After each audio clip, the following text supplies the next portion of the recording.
මුළු ලංකාවම අපි හුඟක් ආයතන දැන් ආපදාව එක්ක වැඩ කරනවා. නමුත් මම ඊයේ ගියා මෝටර රථ ප්‍රවාහන දෙපාර්තමේන්තුවට. දැක්කම මට දුක හිතුණා. මේක ඉතාම සීමිත ඉඩකඩක් ඇතුලේ සේවක සේවිකාවන් පැක් වෙලා ෂිෆ්ට් දෙකක් කරනවා මොකටද? පසුගිය හොරකම් නිසා කරපු වැරදි වැඩ නිසා ගරු සභාපතිතුමනි අපිට අති විශාල වශයෙන් අපිට ඩ්‍රයිවිං ලයිසන් එක දී ගන්න බැරි වෙලා තිබෙන රටක් කළා. අද ලයිසන් එක ගන්න ගිහිලා පාස් වුණොත් ඒක ලැබෙන්නේ මාස ගාණකින්. සමහරට අවුරුදු ගාණක්. අපි දැන් මීට මාසයකට කලින් පටන් ගත්තා. අපි දැන් මේක අලුත් ක්ලොක් එක print කරන්න. දැන් ඒක පටන් අරන් තියෙනවා. අපි එක මාසයක් ඇතුළත 1,25,000ක් print කරලා තිබෙනවා. අපි මාර්තු 30කට කලින් අපේ ටාගට් එක පෙබරවාරි 28 නමුත් මොනවා හරි වුණොත් මාර්තු 30කට කලින් අවුරුදු ගාණක මෙතන ඉන්න සමහර දායකලා හදපු ඒ අවුල ලිහලා අපි ඩ්‍රයිවිං ලයිසන් ඒ පොලිම නැති කරනවා. මේ පාලම් කැඩලා ඉස්කෝල කැඩලා තියෙන වෙලාව. ඒ නිසා ඒ වගේම අපි කියන්න කැමති විදේශගත ශ්‍රී ලාංකිකයෝ ඉන්නවා.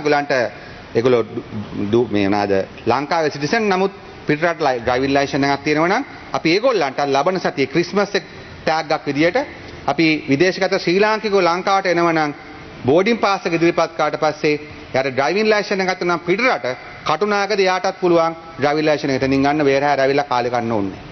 ඒක තමයි නත්ලට දෙන ටැග් විදේශ ලංකාවට එන ශ්‍රී ලාංකිකයන්. එන්න උනන්දු කරන්නත් තියෙනවා.